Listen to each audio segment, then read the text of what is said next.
So welcome to the part 2 of the vulnerability to viability approach, conceptual, methodological, and practical considerations to building strong small-scale fisheries. Sorry, the fonts are very small.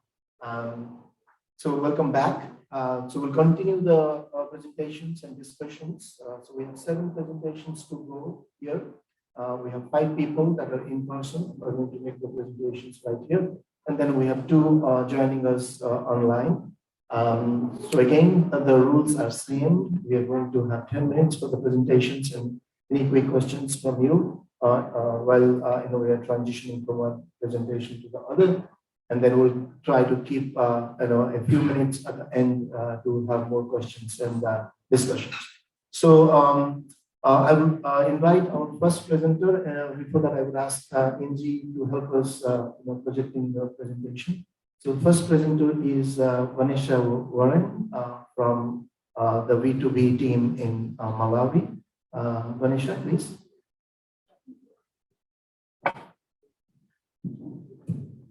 You can either sit down here or stand there, like put it there.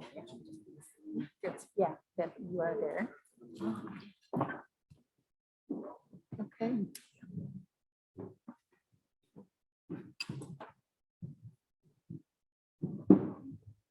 Okay. Good evening, ladies and gentlemen. My name is Vanessa Warren. I am a student at the Malawi University of Business and Applied Sciences, but also a student under the V2V Global Partnership. I had undertaken my research on Lake Chirwa, assessing and addressing livelihood vulnerabilities among the women in the small-scale fisheries to achieve viability. So I'll take you briefly through the outline of my research. It was to establish what these small-scale fishing communities viewed as viabilities, considering that viability is context-specific. So my case study adopted the unaddressed framework for the reasons that a number of frameworks tend to lean towards their disciplines, theories. And so this one framework basically was interdisciplinary and it worked well for my research. So the preliminary results showed that the main factors that contribute to vulnerabilities were categorized under economic, natural, governing, and social dimensions. So this is just a picture, so you have an idea where exactly Lake Chirwa is located. The districts that Lake Chirwa is in include Machinga, Zomba, and Palombe. And my research was carried out in areas Kachuru, Himbi, Jenga, and Chisi Island, which is in the lake. So this is just a visual representation of the IADAPT framework. My main focus was on gender and empowerment. So these were some of the main natural stresses that I was able to uncover. So pollution of the lake, which adversely affects women in the area, because once you have pollution, the fish are affected, the nutritional value as well, and also the cost, the pricing of the fish now has to be reduced if the fish are not of good quality. Loss of some species. This is usually caused due to pollution, but also overfishing by illegal fishing nets and also illegal fishing practices. Poor rainfall during some seasons and periodic recessions, much like Dr. Njaya had stressed that there are seasons when there is no rainfall and also when the lake tends to dry up. Destruction of road networks due to heavy rains. So these were some of the natural stresses that had come out. This is a picture, I hope it's clear, of the situation in Lake Chirwa, and this is Jenga Beach. As you can see, you can't even see clearly what's in the lake because it's so polluted. And unfortunately, because the lake has no outlets, whatever goes into the lake remains in the lake. Other issues were on governance, such as weak capacity to enforce fishing regulations. When you go to the site, you actually find out that the fisheries extension officers know that people are not adhering to the regulations, but there's nothing they can do about it. Also outdated regulations and acts, minimal involvement of government and non-governmental bodies in the area. The most recent dry up of the lake was in 2012. And when that happened, a number of non-governmental bodies that were implementing projects ceased their projects and left the area. And unfortunately, a number of them didn't return. Again, in 2019, the most recent recession. Because of that, most people tend not to go back to the lake for any further projects or activities. Conservation plans exist, but they remain idle in government institutions. There are limited opportunities for technical trainings for the women. Also, after certain projects have come to an end, the problem is who is left in charge of these projects? Is it the community members? Is it the beach village committees? Is it the extension workers? Is it the chiefs? Nobody really knows. And also another issue is corruption. There were a number of cases where women in the post-harvest sector said they were denied opportunities because government officials preferred to put in their friends and family. So we have key social, yes. So the key social stressors, migration of fishers from different districts. So like I said, we do have the lake catchment within Machinga, Zomba, and Palombe. Now you have fishers coming in from Machinga who have their own techniques of how to fish. And unfortunately, it doesn't sit well with the people in who occupy the lake shore in Zomba and Palombe. Control and management of resources is still very much male dominated, but also decision planning is left in the hands of the men, despite there being more women involved in the sector, in the post-harvest sector. Heavy presence of middlemen. So unfortunately, because of this, what happens is women are now paying more for fish. So in this case, there was one woman who complained and a number of other women. So normally you buy a bucket of fish for 6,500, which is the equivalent of $6. But when middlemen are involved, the price now becomes 7,500, which is like $1 extra. But you know, when you look at it from a privileged point, it's like, okay, it's just $1, but to them, they can't afford it. It's expensive on their end. Alternative livelihoods that exist are not as profitable as selling fish. So you can't expect these women to now go and venture into other livelihoods to make extra income because they just can't. And also vandalism of equipment and facilities, some of which were left behind after the Lake Chirua climate change, the Lake Chirua Basin Climate Change and Adaptation Project. So some of these facilities are no longer in use because of wear and tear, lack of maintenance, and also vandalism. The economic issues that were very much prominent, difficulty in accessing loans. In the area, we do have women who group up into village saving groups. They're known as VSLs. So they put in money, they loan it out to each other, and then they return it with affordable interest rates. But there also used to be other organizations such as MSB and FINCA, which is sort of like a loaning institution. But again, like I said, these are some of the organizations that left when the lake dried up in 2012.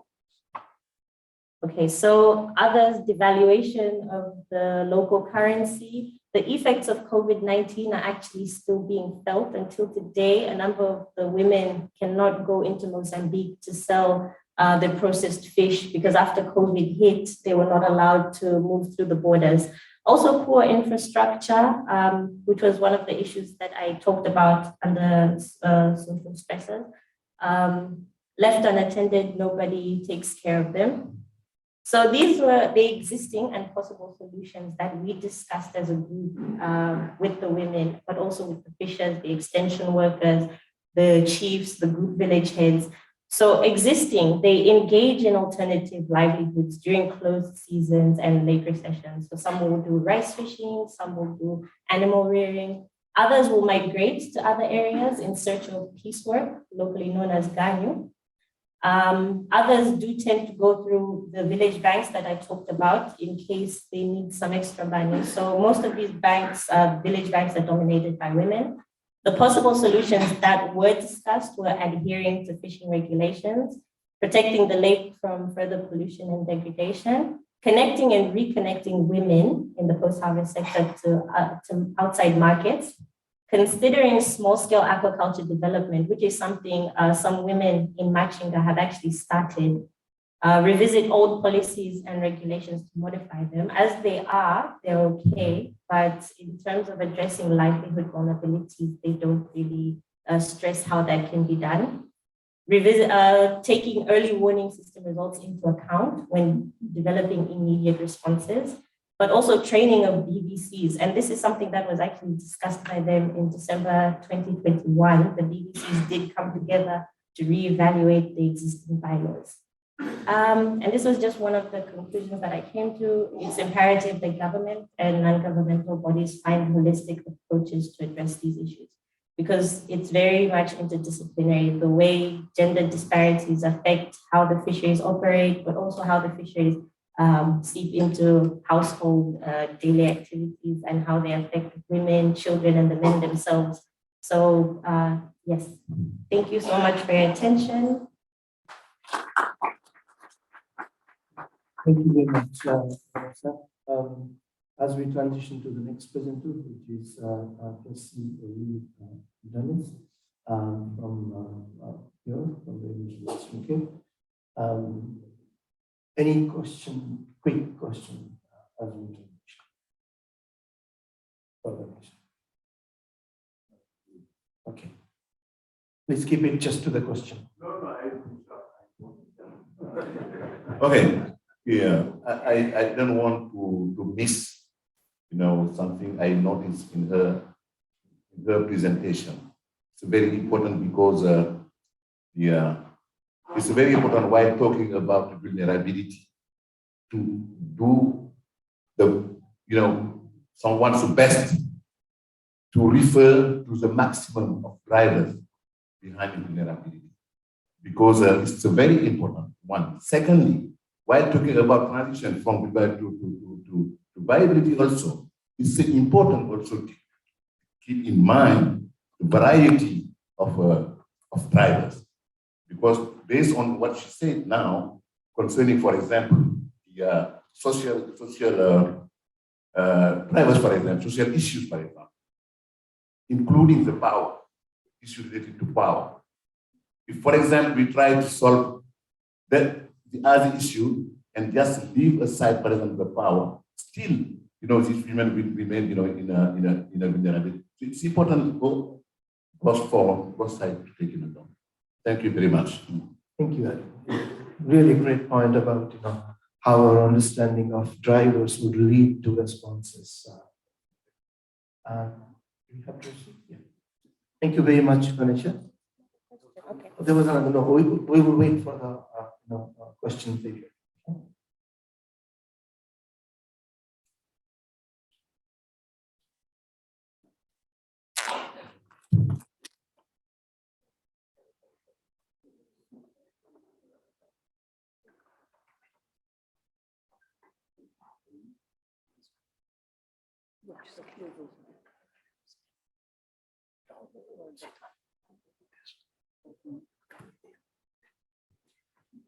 Good afternoon, everybody. I'm Tracy Dennis.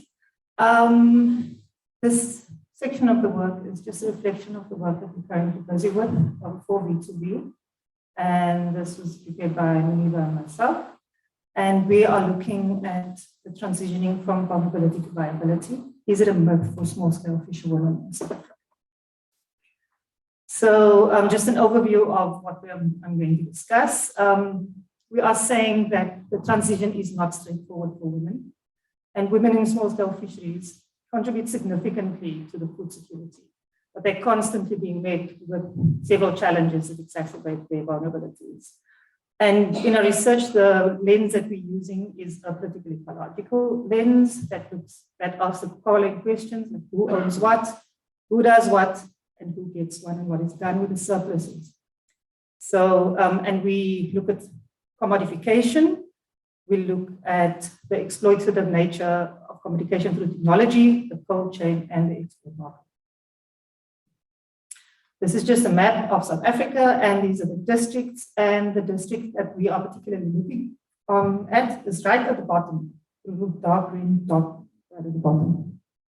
And that's a zoomed in picture, and we're looking at these small-scale fishing villages, similar to the villages that we alluded to earlier, and it's in the Overberg district of the Western Cape.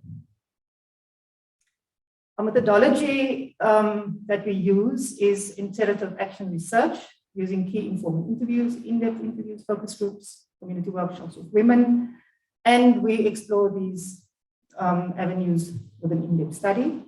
We trace the social reproductive role of women in fishing and how they responded to the introduction of the cold chain, commodification, and technology.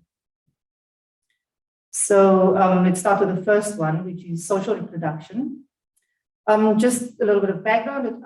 This occurs outside of direct market relations. It's shaped by the wider capitalist economy. It's shaped by class differentiation and reliant on institutions. And it validates unpaid female labor, usually under oppressive conditions. And through this, we see that women are becoming extinct in the fishing sector in South Africa, and their physical vulnerability is holding back and are poorly understood when it comes to rights allocation. The social reproductive role of women has cultural, historical, and geographical roots. And it's rooted in colonialism, entrenched patriarchal systems of land tenure, intra-household relations, and women are also not a homogeneous group. In the past, there was a clear division of labor. Women did processing work, pre- and post-harvest work, they foraged for food. And currently, we are seeing a decreased involvement in fishing activities, plus the double burden of harsh economic conditions and added family responsibilities. So in social reproductions, there's a lot of factors that highlight the vulnerability of women. Issues like access to ownership rights and control of land resources, systemic discrimination in social, cultural, and political relations, particularly when it comes to decision-making, women's relative cash income, and the general physical vulnerabilities that manifested through gender-based violence and sexual violence against women. So what we found was that you cannot discuss women and their roles without talking about the struggles, the relationship, and the confidence challenges. Vulnerable women have trauma, self-doubt, pain that stems from years of emotional, physical, and financial abuse. And technical skills need to be separated from the softer and more important skills of women, building self-worth and confidence in women. It is important to create safe spaces for women and always be aware of the dynamics within those spaces. And these spaces need to be recognized and acknowledged. The next thing that we looked at was commodification, which is basically where exchange value dominates use value. And with global population growth, increasing consumer demand for fresh fish, technological advances, growing trade networks, and these have made the fish resources along our coast into valuable commodities at huge environmental and social costs. Some of the species in this particular area that is subject to commodifications, high-value species, is the yellowtail that is exported to Europe in restaurants in the cities. There is a picture of yellowtail. There's also the West Coast rock lobster that is exported to the Far East, and then the abalone that Maniba alluded to earlier, that is flattened and poached. So the introduction of the cold chain had a major effect on fisher women in the fishing industry as factory workers and fish processors. The factories that usually employed them started closing from the 1980s as cold trucks would come directly from the cities to buy and collect the fresh fish. The fish that needed to be gutted before loading were gutted by the fishermen themselves, now on their way back to shore, and fish like the yellowtail were transported and frozen without gutting and taken directly from the landing sites to the cities without local processing. That took work away from women. So this created vulnerabilities in terms of working in the fishing, for women working in the fishing industry. Also, with regards to food security, most of the food resources and the healthy food protein that the fish provide are sold and taken out of the community. And the income that's generated is used to purchase affordable and mostly unhealthy food to feed these families. And then also, these areas are being portrayed by the media as being pristine fishing villages, and these have become objects of capitalist desire, which indicates and contributes to the emotional hierarchy, which is rooted in historical practices of indigenous commodification. These lifestyle images indicate that the role of affect in the ideological role of indigenous tourism capitalism, for as long as these desirable qualities are presented to the consumer, they do not engage with the uncomfortable sensations relating to the situation as it is. Also, the idea of employment opportunities for women in the tourism sector is creating the idea of an option and an alternative for viability for women. But in reality, they are employed as domestic workers and cleaners and often under oppressive conditions. The third theme that we were looking at was the technology. This morning we had a presentation by Abalowi, and there is an effort to make small-scale fisheries more viable through this development of cell phone technology. This marketplace is used by small-scale fishers in the area to market their products to an online marketplace, and it links fishers directly to markets, thus they cut out the middleman and they can get a higher income. It connects fishers to the market, as I said, now mostly to restaurants in the city who purchase the products, the fish and the food preserved at much higher prices than at what we receive from local buyers. Sorry, I'll hurry up. They employ women as processors, and it could be a viable option because they receive good prices, but the increases in the value of the commodity and the resource becomes unaffordable in the community. Thus, it's increasing the vulnerability. And this technology also only caters for particular people in the community, not all of them. There's only specific boat owners, mostly male, and also the primary source of protein is still leaving the community, leaving food insecurity. And in exploring the viability of how women in small-scale fishing can benefit from these developments should still be explored. And key to this is the accessibility of Wi-Fi, and this is still not free in South Africa. So what makes women vulnerable? Limited access to resources and decision-making. It's rooted in social responsibilities and women doing unpaid and invisible work. So when we address these questions of who owns and who does and who benefits, women are still at the bottom. In order to start thinking of the viability, a change in the economy, benefiting a few is needed. And in fact, the fact that small-scale fisher women are mostly employed as laborers needs to be challenged. Opportunities to financially benefit local communities and to create food security should be created at the local level. And what becomes viable for some make others more vulnerable. That should be addressed. So we should move beyond patriarchy. We should support viable women-owned enterprises, less growth, more localization that ensures sustainable use of coastal resources, and critical engagement is needed in this debate. Thank you. Thank you very much, Tracy. Just if there is any quick questions as we transition to Cecily's presentation. So next up is Cecily Pradhan from the University of Waterloo. A quick clarification question, yes, Freddie. Thanks, Tracy. Just a quick question. We talk about women. How many? We have an estimate. Excuse me? An estimate of the number of women that are within that particular locality where you are targeting your study. I don't know of the exact number, but we have representatives of all the whole community sitting there right at the back. So they are here, and they also reflected in the book that was presented here. Exact numbers I don't have. Yeah, I don't have the exact number. Yeah.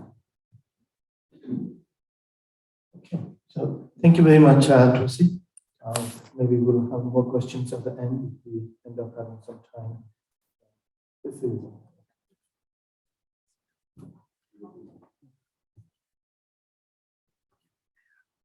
I wanna edit it.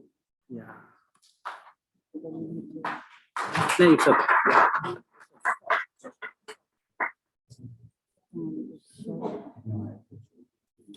Yeah, good afternoon. I'm Cecil Pradhan. I'm a PhD scholar in the University of Waterloo. Pradeep is my supervisor. One issue we have been talking since today is also value chain. Value chain is generally considered as an approach to break the trade barriers for the poor. And it has been increasingly gaining salience in policy making across the world. In designing fiscal instruments, in designing financial funding instruments, as well as also looking at how poor participate in the entire trade and business. Before coming to this actually work, I happen to manage large network of women enterprises in India. So one question was bothering me, whether really value chain break the barrier. So that's the question I wanted to explore in my PhD program. So I constituted my research into how it is not. It's moving there. Okay. I think it's not working. Yeah. So I just wanted to. It's not moving. It is not moving. Yeah. I think.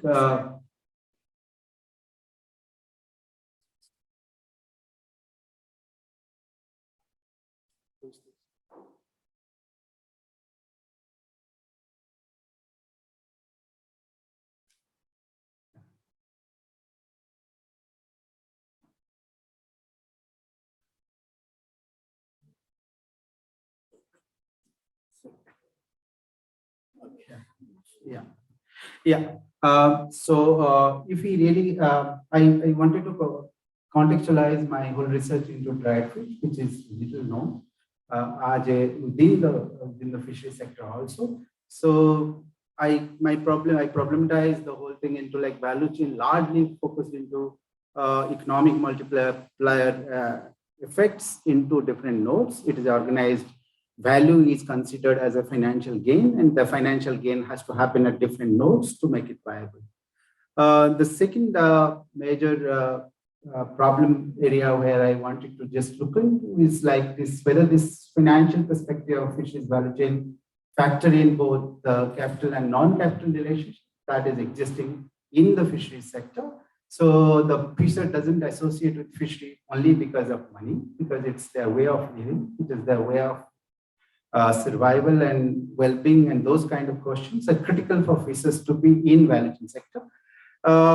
Then this whole trade emphasis on revenue creation and optimization value chain performance is driven by key economic concepts like labor cost technology upgrades, and which brings in a huge issue of expanded bill of materials. Bill of materials is taking center stage of discussion now, whether we are diversifying value chain enough to bring resilience, or the value chain is very like unidirectional so that people are not able to participate, but that itself has its own way of looking at it. So, and there is a huge power asymmetry that exists between value chain nodes and actors. So looking at, I happen to be in a very difficult time in the village, in the field, COVID time. So I had to restrict my research into make it COVID compliant. So not much of like gathering and all, but I belong to that place. I happened to be in that village for 1.5 years. So it helped me to understand the things quite easily. So if you look at value chain is organized across nodes and structures. And thanks to Tracy has actually laid the background of my whole work. Like commodity. So value chain starts with when a resource enter into a market as a commodity, and then commodity has it moves through hands, and generally it has two segments. First segment is production segment, second is trade and market segments. So we call it in our study the upper segment. Upper segment is mostly into fisher and fishing processors, and market segment, lower segment is more of traders and wholesalers. And each place, when the product moves to different segments and different nodes, there has to be revenue gain at every node. So that whole structure, function, conduct of the value chain is critical to understand the value chain viability as for value chain framework. But the reality, what I found in my study is there very watertight compartments between these nodes. Probably in my study area, I find no. The people have multiple identity. They are the fishers, they are the processors. Sometimes they are the commission agents, sometimes they are the traders. Based on the opportunity, their role comes. So this is not very watertight. And they have mixed identity also. Like I happen to work in a place where there are a lot of refugees and migrants from Bangladesh and the neighboring, or India is a big country, and the neighboring states, and they are having their own socio-political and ecological interactions with the system. And that creates a very different kind of identity question. And then there are very dispersed kind of operations. And most of our dried fish processing units are self-employed and very small kind of entities. And they're heavily dependent on external sector. This commodity value chain approach there sometimes undermine this whole interactions of these people as fishers, as the processors, as self-employed units, women as fishers. Those kind of bigger questions were actually not considered when we take the value chain kind of incentivization and disincentivization process. So there is a whole lot of greater horizontal and vertical interactions, but mostly in value chain, we are talking of vertical interactions are much more stronger in terms of in a vertex, the people and trade nodes are organized and each node has to be viable. So horizontal interactions within and among these nodes are not very well factored in while we are talking about this trade nexus. So there are also discussion about this whole free trade zones and inter-country businesses. And I also find in case of dried fish, there are a lot of agreements has happened, like Asian, SAFTA, those kind of fiscal arrangements has been happened. But that is also making the situation more complex. That is actually shrinking the space of the fishers and this dried fish process in the market.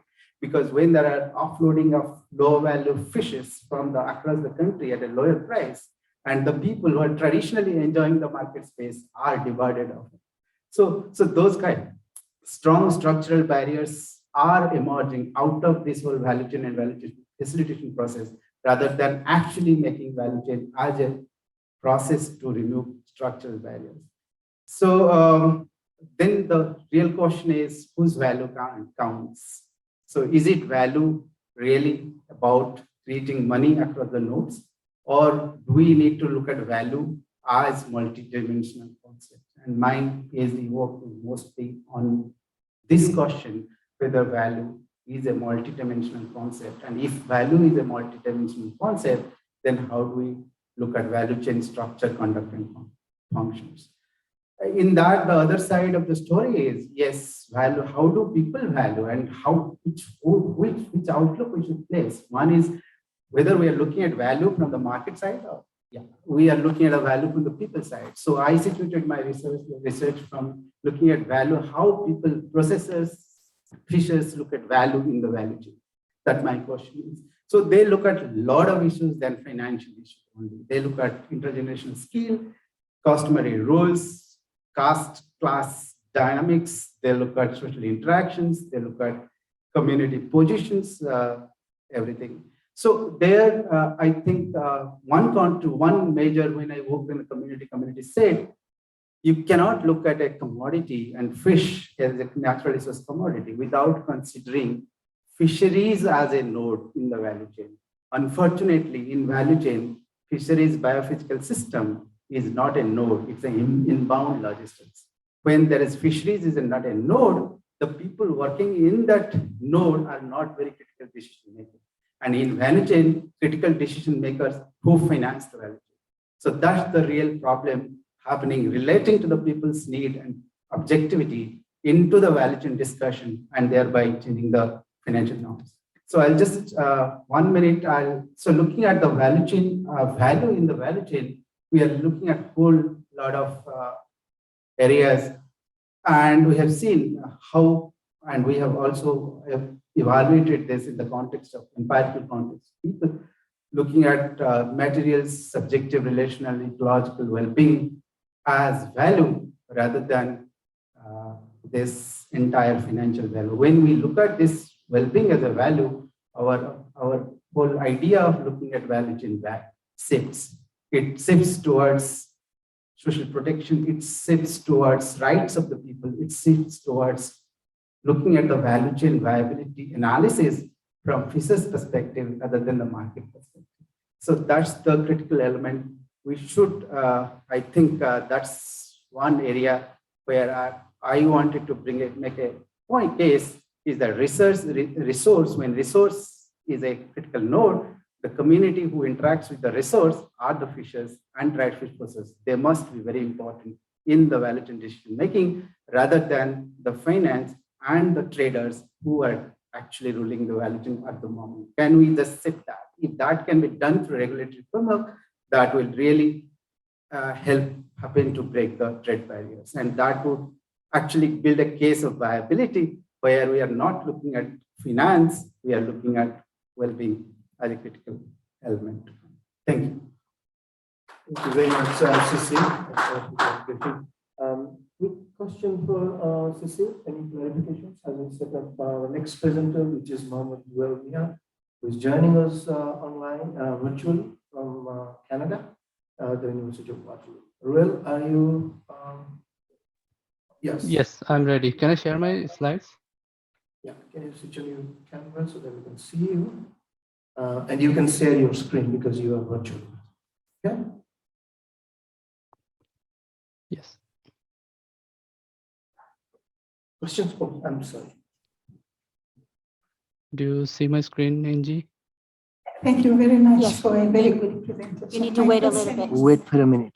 I don't know whether you took time to define the actors in the nodes, because I believe that some of the actors may be playing in more than one node, which will be an indication of viability, not vulnerability, that someone is playing maybe more than one node, like a network, you know. I mean, so it's very important also to understand if the composition of actors in each node and how they can navigate between the nodes.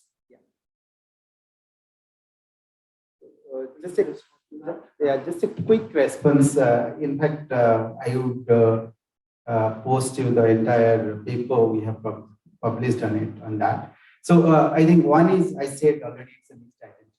It's not watertight compartment that you are a fisher, you are a sub-processor, you are a, so this changes and they overlaps. And there is also ambitions to people move from one node to other. That's a kind of continuous process. And that is important to really consider, as you were saying. But the problem is when we define the incentives into the nodes as a node-based, we do not look at value chain as an integrative system in terms of horizontal interactions, which are multidimensional. It is not like on vertex, rather it is going forward and going backward, and that creates a new set of kind of relationship. That relationship needs to happen in a value chain decision. That's I really agree on it. Thank you. Thanks for that question and thanks for the answer. Response. Ruel, are you all set up? Okay. Yes. Am I audible? 1 minute warning, and you have 10 minutes. Thank you. Perfect. Thank you. Thank you, Dr. Pradeep, for the introduction. Again, my name is Mohammed Ruel Mia, and I'm a PhD student at the University of Waterloo in Canada. I'm working with Dr. Pradeep Nayak. The research I'm going to present today was inspired by the work that Dr. Julia Nakamura, Dr. Ratana Chanpakdi, and Mustafa El Halimi did in 2021. They used a rapid appraisal approach to evaluate the extent to which existing national laws and policies align with the principles and the objectives of the small-scale fisheries guidelines in 25 countries. Inspired by them, this research focuses on the legal system and its transformation relevant to small-scale fisheries in some of these countries. So why this research? With large-scale changes in the socioeconomic, political, cultural, and natural environment, societies have become more diverse, complex, and dynamic, including small-scale fisheries. In particular, governance-related concerns of small-scale fisheries, such as ecosystem health, social justice, livelihood and employment, food security, and safety, have increased. This has led to changes in the management approaches and the role of the governments. Management strategies are becoming more decentralized, allowing more actors in the decision-making process. A gradual transformation has been observed from traditional management to new governance patterns, including state-society interactions. Evidence show that the transformation of governance strategies can provide many advantages. However, it can create further complexities as well for small-scale fisheries. Because institutions are often what creates injustice, but they can also provide mechanisms to correct it.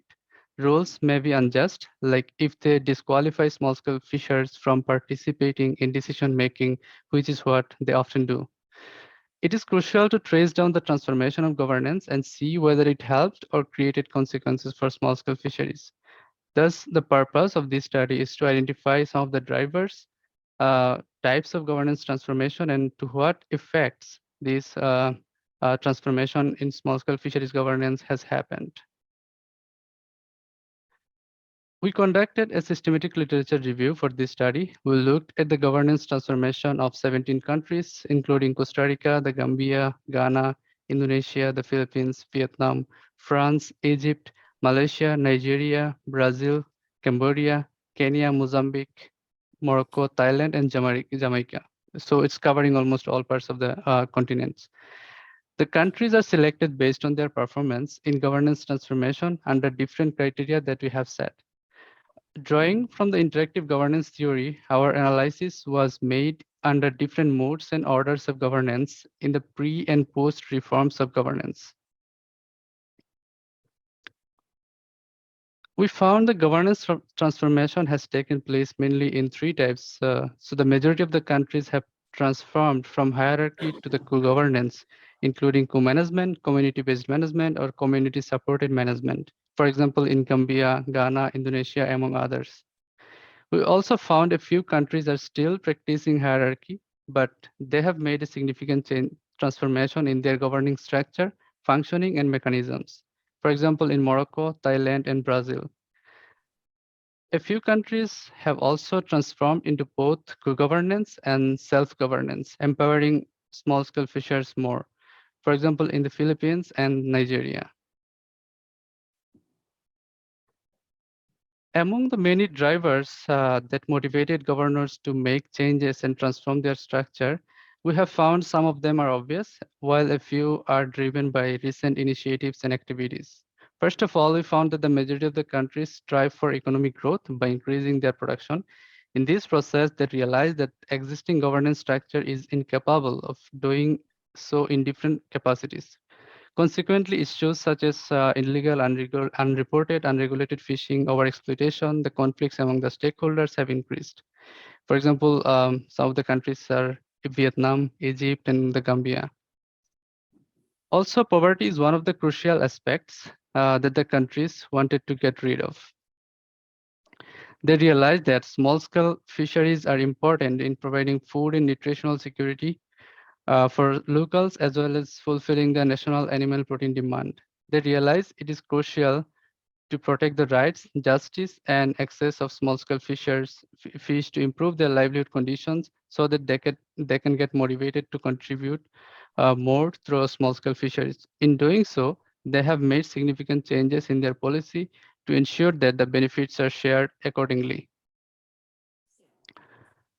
I just wanted to take a pause. Like, do you able to see my screen? Now it's okay. You can proceed. Is it? Can you see the screen? Yes, Okay, first, should I continue? go ahead. All right.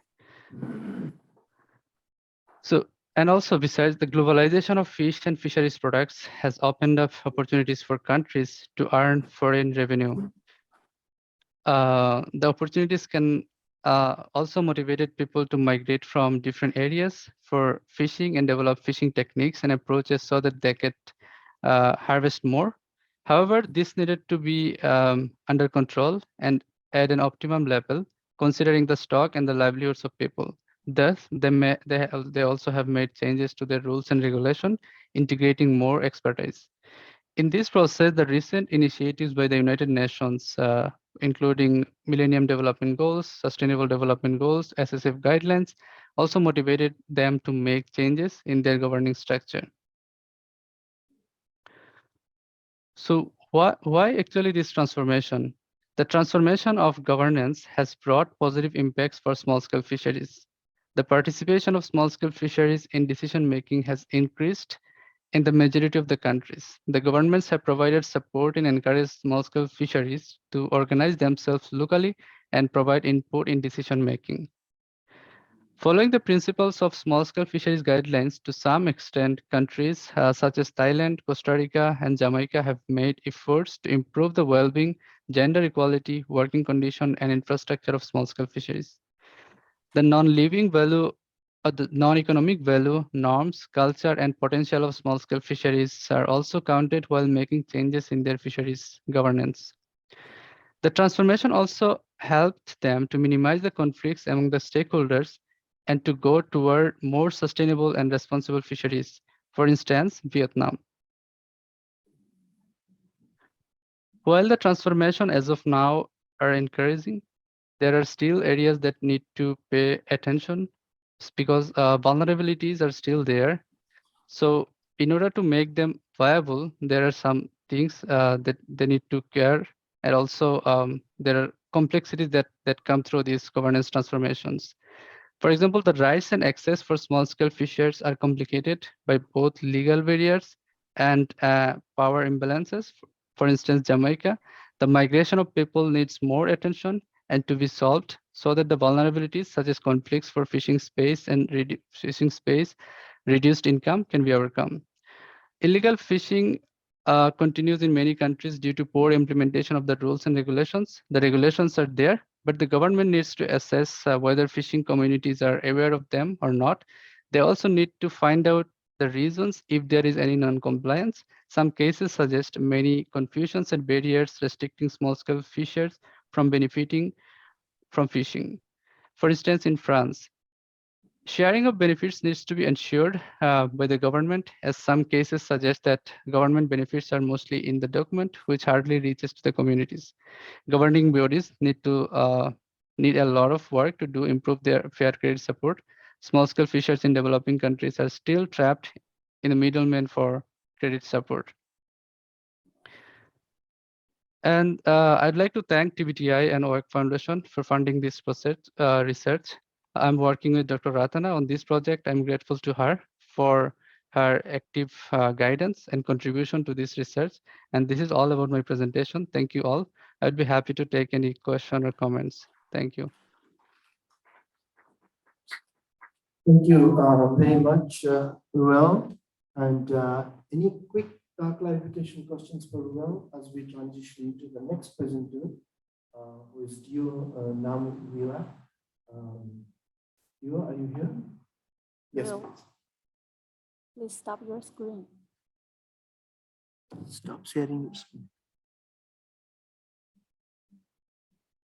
Any quick clarification questions for Ruel or anything? Okay.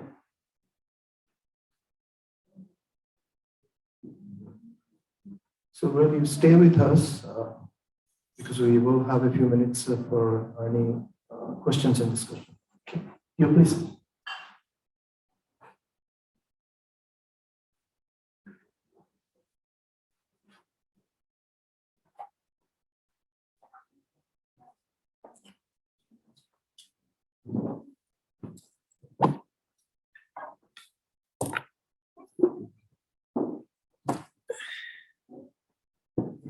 Good afternoon, everyone. I'm Deo Namwira from Winnipeg, Manitoba. And first, I'd like to thank you very much for allowing me to be able to present. Particularly, thank you to Ratana, who helped in a particular way so I could be put on the list at the very last minute. I'd like to express my appreciation and recognition to Derek Johnson, who works with Dry Fish Matters, for providing funding for my participation. But at the same time, Derek is my supervisor on this project. It's a postdoctoral project. So Transnational African Women-Led Market Network and Fishery Sustainability.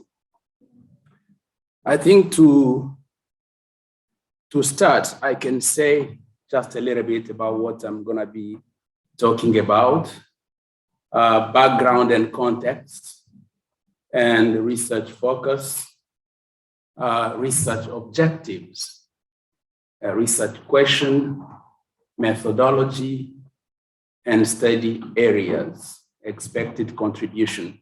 This is about a project which is gonna start very soon. We are still at the preliminary stage, trying to go through ethical clearance, but at the same time, we are making contact with different people who will be involved. And here I'm showing the region, the Great Lakes region, which is gonna be the object of our research. So just to give you a bit of a context, African Great Lake region fisheries, I think it's said to be among the most important freshwater ecosystem globally. Usually when you talk about the African Great Lakes, you have about 7 of them, including Albert, Edward, Kivu, Malawi, Tanganyika, Turkana, and Victoria. This is according to FAO. It's believed that over 287 million people live around the Great Lake region, and these are, across 10 countries. And the fisheries of the African Great Lakes region, employ over 5 million people, and mostly these are inland waters, and particularly they are small-scale fisheries. 45% are women, and of whom mainly are processors, traders. And from this research, we have observed that the shippers are not mentioned in any of the research we have been able to find. I think this is because this new import-export fish market has been developing. New actors are coming in. Sometimes are not very much mentioned, but you can have people who are only shippers. They ship fish to the US, to the UK, to Canada, and those are not accounted for here. So at least, 1,419 freshwaters in terms of species, and this representing 10% of all freshwater species globally. So I think our focus is mainly in small species, the small pelagic fish, and these are sold in the dry form. So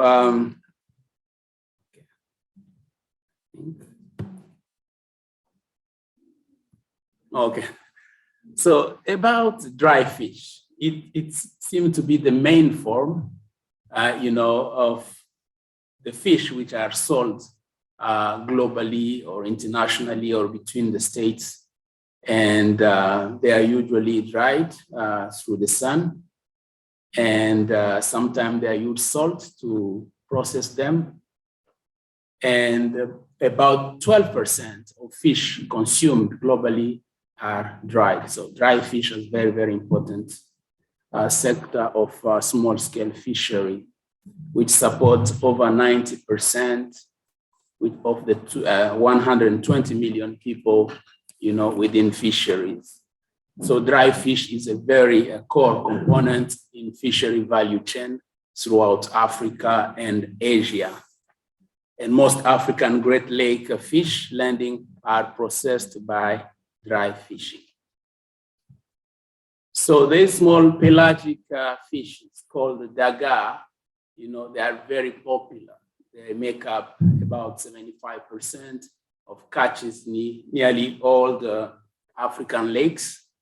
And they represent almost 60% of catches, for Lake Tanganyika and Lake Victoria. They are very, very popular. And when you hear many people talking about them, it's more about livelihood and nutritional value, but they seem to be, going overseas, not for the same reasons. I think there is kind of a cultural connection with daga, as many people are moving, and migrating to different parts of the world, including North America. You can see how people are attached to daga, and they go in tones, and they are legal to when they are accepted there. So just a little bit of snapshot about these small fish, daga, cyprinid. They are the major, component of fisheries in both Lake Victoria and Lake Tanganyika, which are going to be the focus of our study. And Lake Victoria is bordered, with Kenya, Tanzania, and Uganda, whereas like Tanganyika, you have Burundi, DR Congo, Zambia, and Tanzania. The major shares are with Congo and Tanzania when it comes to Lake Tanganyika. And you can have these daga in different names, but they pretty much represent the same. As you can see, like the two major lakes, you have Lake Victoria, which is more like around one there. And maybe not here, but you can see that Lake Victoria and Lake Tanganyika is down there. So these are two of the major ones. And we're gonna be looking at how these import market of daga, how they operate. And because they've been growing in terms of importance, and mainly these are undertaken by women. Their complex socioeconomic value, environmental impact, they remain understudied. Mostly when it comes to transcontinental aspect. You can talk about, and you can see some publications of the regional trade and within national boundary, but not so much the transcontinental, which we try to look at. So these women-led markets, how they form, how they operate, what are the retail, Okay, so the preliminary research show these women, they manage to conserve the retail practices. So you don't have big shops, you don't have major, sales points. They sell from their homes and they sell a lot. So the objectives are to describe these markets, but also how they retail, and also identify the actors, identify the consumers, and explore the implication for sustainability of. These are the questions. We're gonna look at the structure, supply chain, the value trends. And we try to link all these with socioeconomic aspects and ecological impact. We're gonna link in terms of methodology. It's gonna be an exploratory research, qualitative, interdisciplinary, take a political ecology approach, linked to value chain analysis, all the segments of the value chain. At the same time, combined with structure, conduct, performance perspective. Don't have time to explain to send. All the data collection will be done, some in the context of Canada and the rest in the fields. So that's gonna be in Tanzania, Kenya, Uganda, and the DR Congo. We're gonna have mostly primary data, but we can add some secondary data if needed from reports. So study areas like Tanganyika and Lake Victoria, and 3 landing sites, each in each location, and also aiming at 120 key informant interview, semi-structured, but also life stories. And we're gonna do some observation visit at the same time. So we have kind of ethnographic elements into the data collection methods. So these are just a description of different, section of data collection. So what we are trying to see in terms of analysis, I have a small table there, which I'm trying to explain the structure, conduct, performance, value chain, and environmental impact. And these are some of the expected contribution impacts of the trade, environmental impact. So I think I'm gonna end there very crisp. Thank you very much. Any question, we can try to respond. Thank you very much, Leo. Any quick clarification question for Leo at this point, or we can wait for? Okay.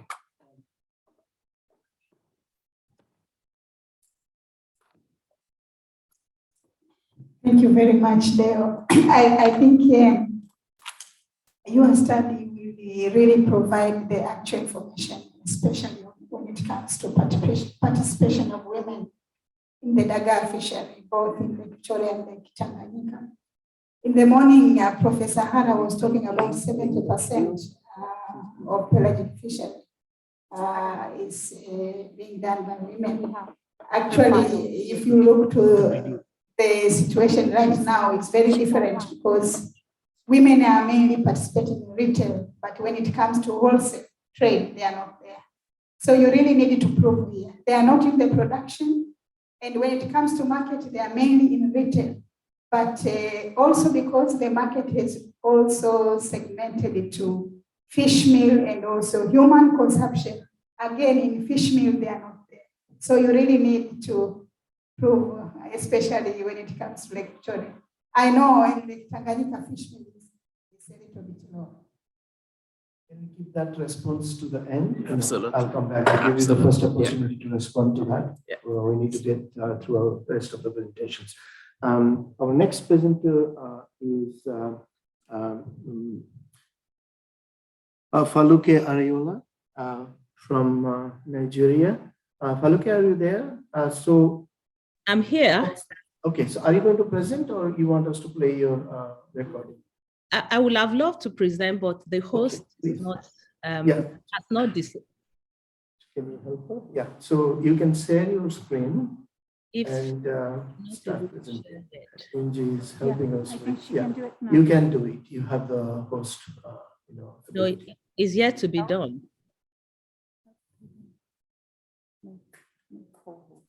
No, it's not.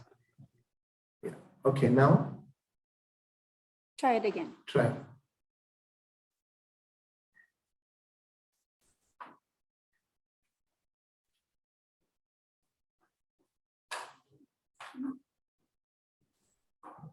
Yes, it's coming up. Coming up. Oh. Is there a video? So you're playing the video or something? No. I can't find it. Yeah, you have to open your presentation, the PowerPoint that you have. Opened it.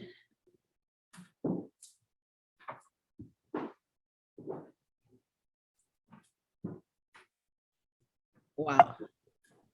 Okay, can you see it? No. It was there. You should try it again. Okay. Can you close that previous file?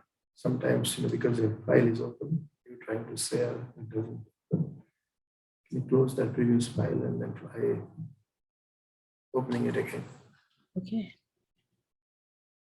Oh, I'm not. Okay, you can share the one you have because it's not, I'm not getting it. I'm trying my best. Should we share?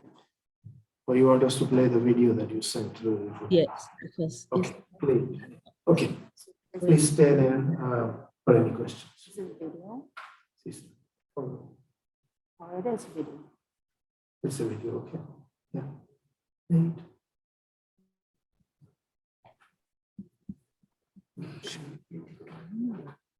achieve sound, and then this. And then Yeah, now. this.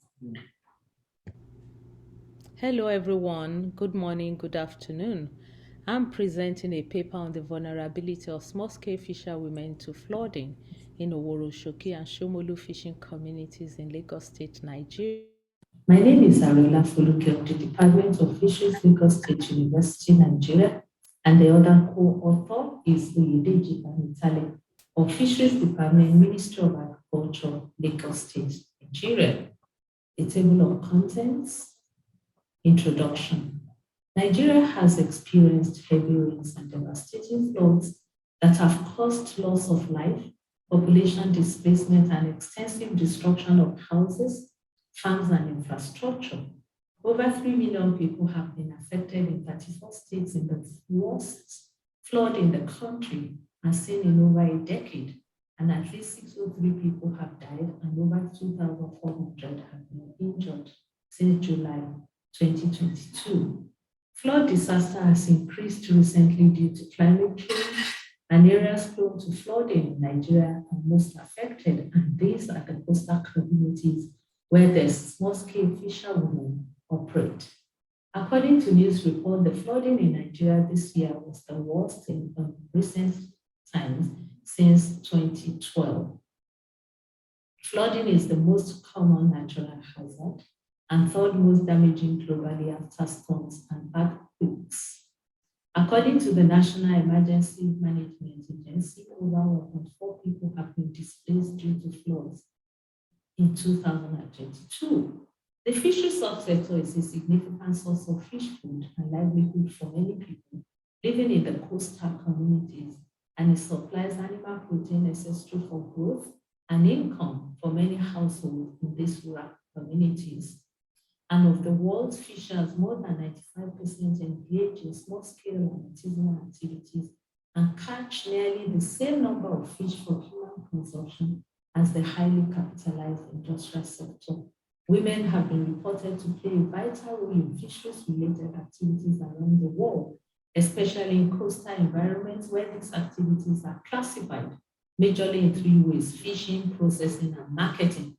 The women's role in food production, like coastal fisheries, has become relevant as a way of reducing poverty and enhancing food security.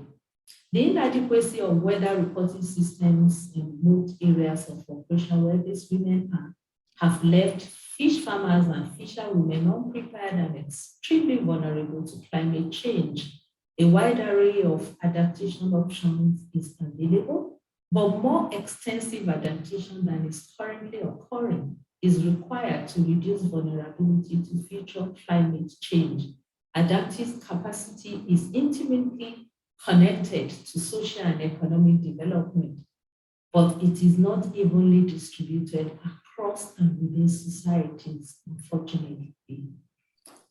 The objectives of the study are to showcase the effect of flooding on activities on the coastal women in the 2 communities in Lagos State, to investigate and document the challenges faced and their coping strategies and commonalities between the communities, to suggest ways of empowering these women to become stronger and more viable in their business enterprises. The study area is Mosafejo community in Oworoshoki and Ajayi-Olaya community in Akoka. The study period, less than 6 months. Data type, primary data, in-person interviews, and data collection was through interviews, observation, and use of questionnaires. Oworoshoki is pivotal to Lagos State as it connects the mainland and island areas of Lagos through the 3rd mainland bridge, while the Akoka is right in the center of Lagos State. And these are the areas, the pictorial representation of Oworoshoki and Akoka during flooding. The small-scale fisherwomen are all coastal dwellers living in these communities between the ages of 28 and 55 years old. 16% of those interviewed were not married. They speak Yoruba, Ilaje, Ekun, and understand English language. They depend solely on fishing, shrimping, and fish processing and trading, and they are full of passion for their profession and also have responsibilities in taking care of their children and husbands. They understood that flooding is increase in water level as a result of high tide from heavy rainfall and runoffs. And they believe that it is natural to experience flooding annually, but that this year's flooding has been greater than ever experienced previously. Their homes, shops, kitchens, processing kilns were totally submerged by flooding, and they had to elevate their beds using piles of stones. And while the use of mats on floors as sleeping places became impossible, disrupting their social lives, they had to wade through water for their daily activities, and they faced similar challenges in both communities. Fishing activities became paralyzed. They could not go fishing because of the risk involved. They had to time when to go to sea in the very early hours of the morning, and when the water levels are not too high, and when they are dilapidating fishing equipment, the boats can cope with the flow of water. The women who are processors could no longer depend on their husbands' catches that have become poor, so they sought for fish from other landing sites, and they have to hang the wood over smoking kilns to keep them dry and on elevated surfaces from flooding. Cooking and processing became practically difficult, and customers could not access the communities. These women were preparing to remove water from the boat, and they are fishing. You can see the bridge at the back to know the level of water, that it is very high. This is the community submerged in water, and this is the wood hanging over the smoking kiln to keep it dry. And also during flooding, chemicals and waste from canals and pollute the water and make the fish to go bad easily. And these pollutants come with weeds, water hyacinths, which prevented the women from going far to fish and limiting the maximum utilization of the area of water body that they normally were used to, and so reducing their catches. And then fishing activity has stopped when the water pollution level is observed to be high from the color of the water, the smell, and the taste of the water, because fish thought when the water is polluted are said to have bad odors and disintegrate while smoking, and are not.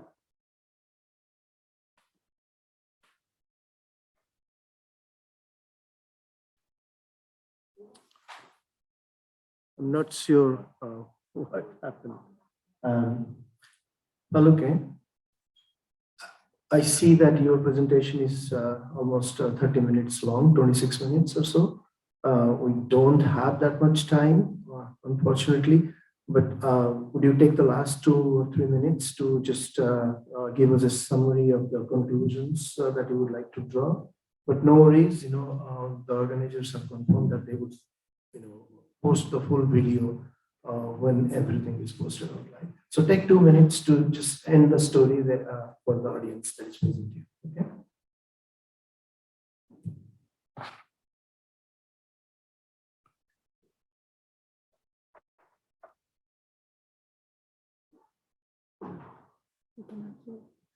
We cannot hear you. You are muted. Okay, you have to unmute yourself. Thank you so much.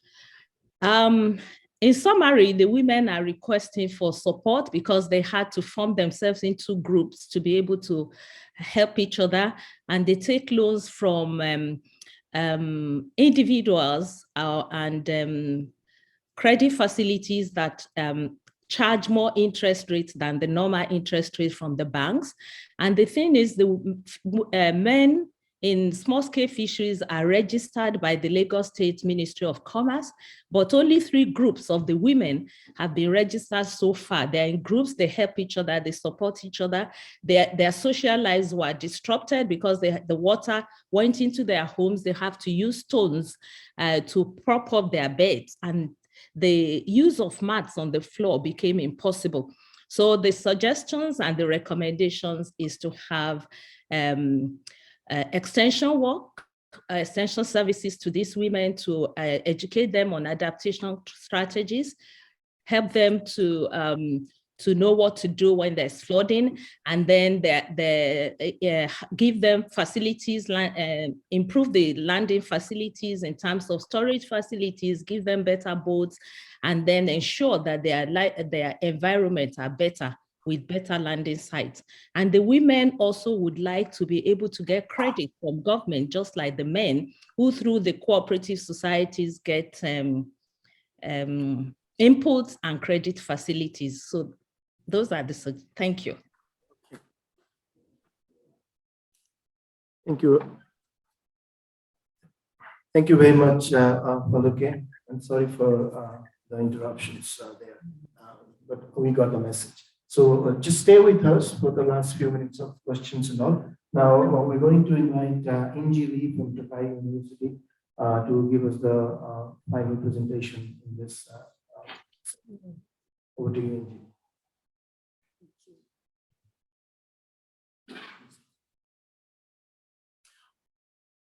And Inji is the country coordinator and the lead for B2B Japan. Wait a minute.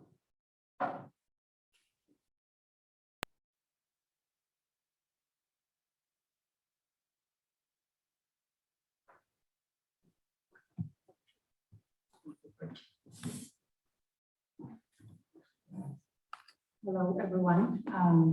My name is Ichiri from Japan.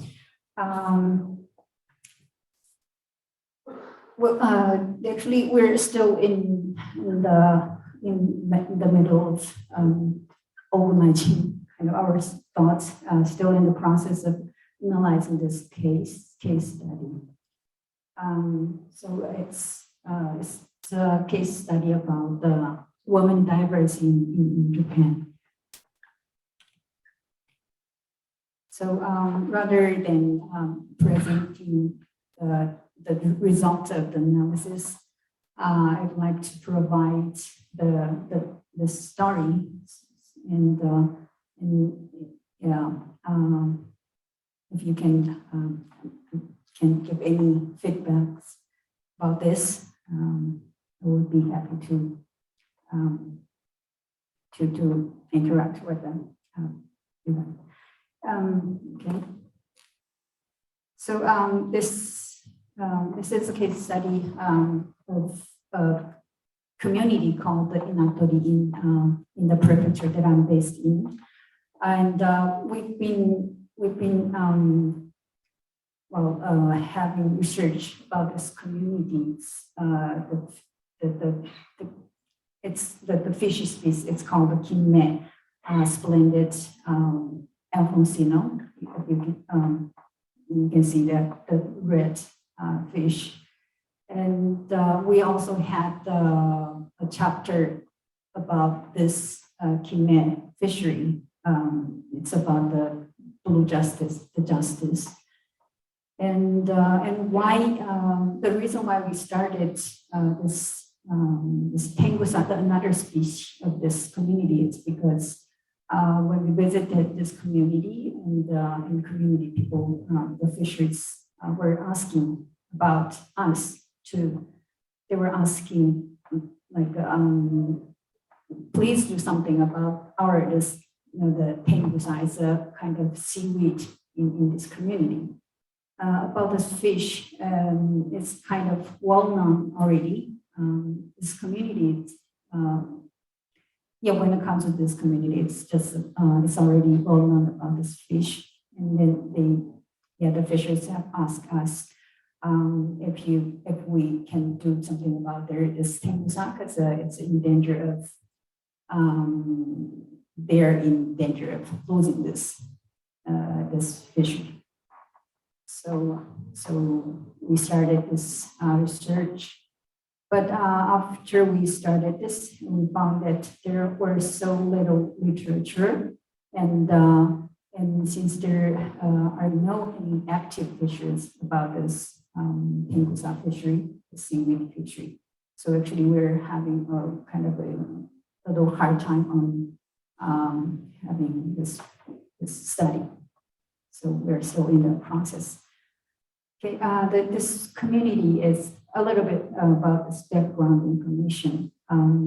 Shizuoka, it's in Shizuoka Prefecture, temporaries, and the prefecture is a little southern Tokyo.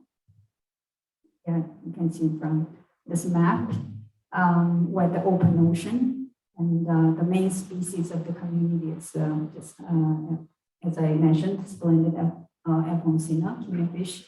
And then they have also Japanese lobster, and then this Tengusa seaweed. And the main stakeholders are the fishers and fisheries co-op, town office, tourism, and prefectural governments, etc. Okay, and about the main issue.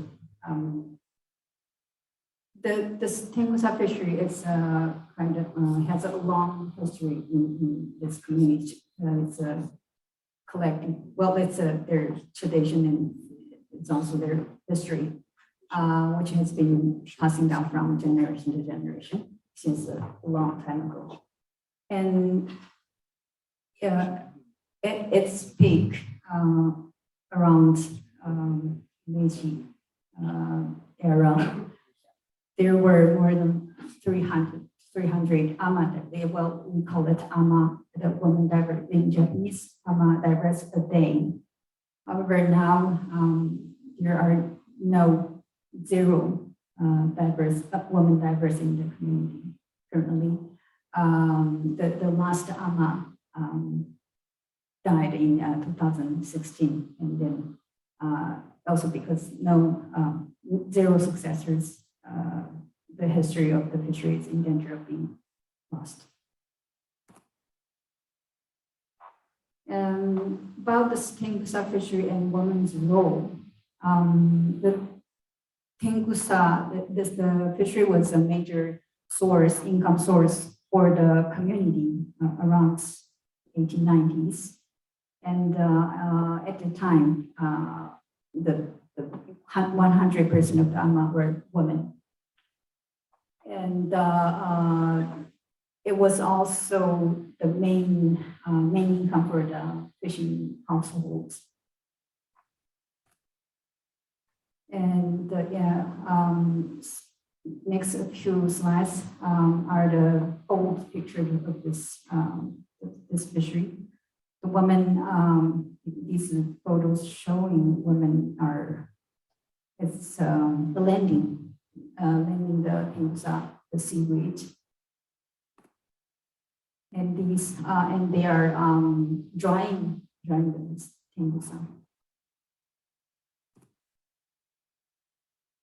And simple processing. And because, because it's women divers, they need to dive into the ocean, which is really a heavy physical labor. Right? So the photo right side, you can see the women divers are having the rest after the fishing. And this photo shows the Tengusa, the dried seaweed from 1927. This is the temple in this community. Yes, the condition was really so good. Okay. And this is the ama diver, the male diver. It's now in the community, it's only one ama diver here.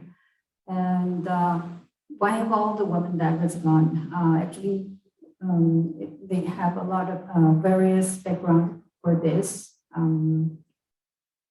For example, at that time, this woman divers is not a kind of good, decent job for the women. women tend to work on other kind of restaurants or some other jobs. So when there were many migrant women diverse come to the community, so when they get older and with little successors, so now, well, the number of the women diverse are been decreasing, and in the impacts.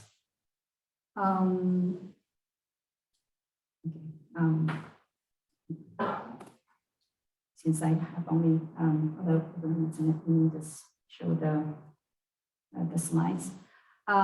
In this community, to revitalize this fishery, this community at the social response, they hired this non-fisher as a divers to collect this tengusa and to maintain this fishery. And it had a little the result, but it couldn't connect to fully revitalize this fishery. These are the photos that non-fisher divers are collecting this fishery. And so tengusa, the seaweed looks like this. And these are, this is the direct sales store run by the fisheries co-op currently. And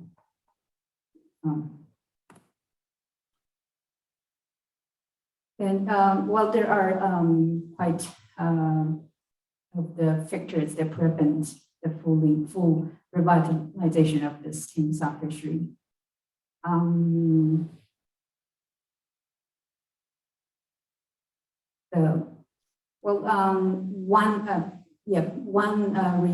One factor could be the low recognition of this gender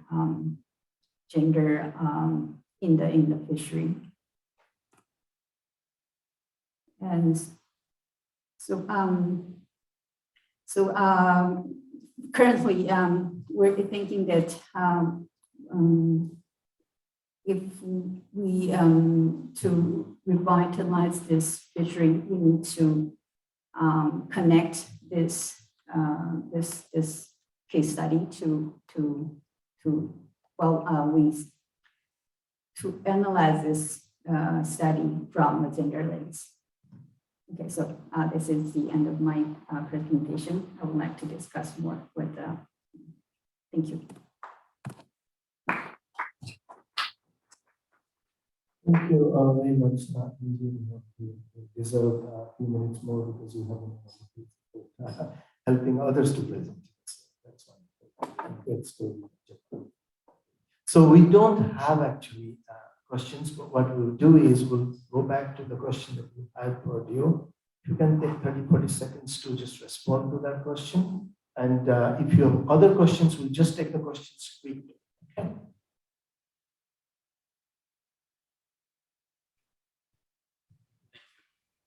Yes, I think you are totally right.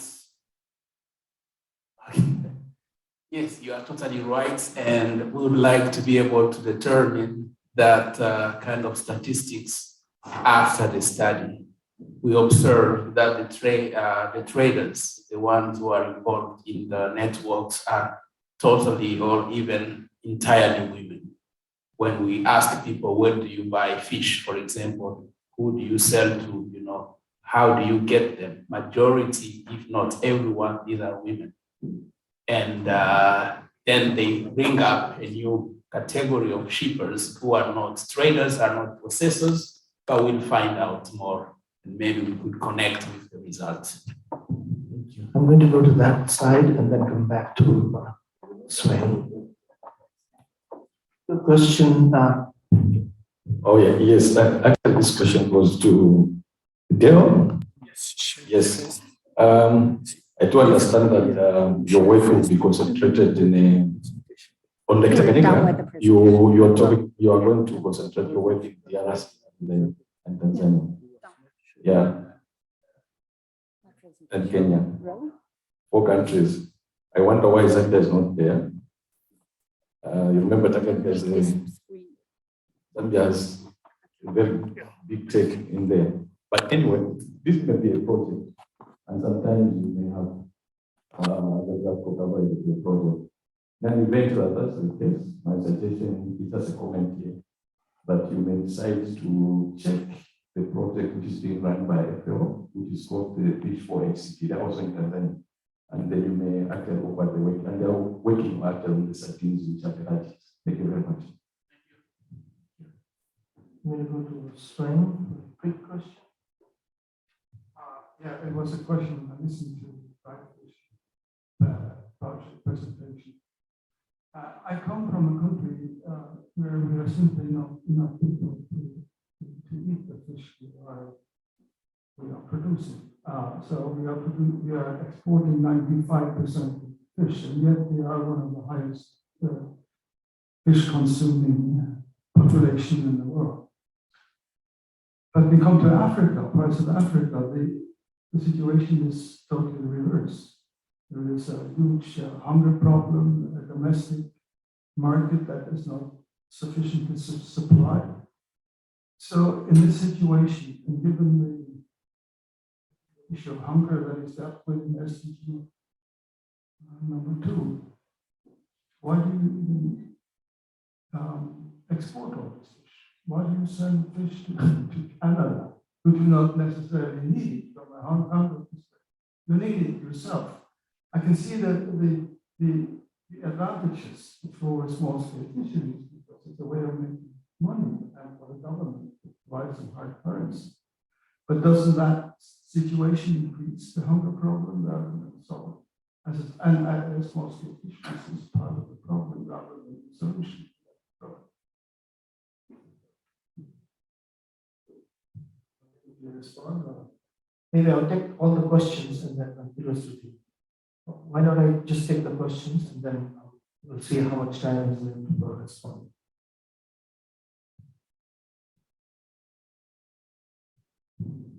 Thank you, Jay, and thank you to all the speakers for your presentation. I think I'd like to direct my question to the second speaker, Tracy, in terms of, I note that, and I appreciate there's been a decline in women involvement in small-scale fishing activities, and I know that the context for your study was the overburden. And my question to you is, looking at how small-scale fisheries have evolved in South Africa in terms of new governance structure with cooperatives and rights allocation, was there any consideration to do a comparative study between the overburden and other areas in South Africa to see whether that situation persists, or whether the new governance structure would actually enable women to participate in this issue? Because that would be a very interesting looking forward, because the Western Cape is also about to enter into the new governance structure. So that would be a very interesting question. Thank you.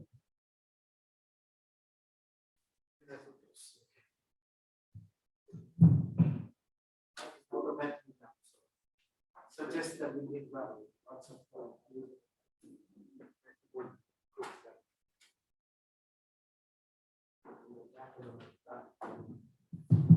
would you like to respond to that?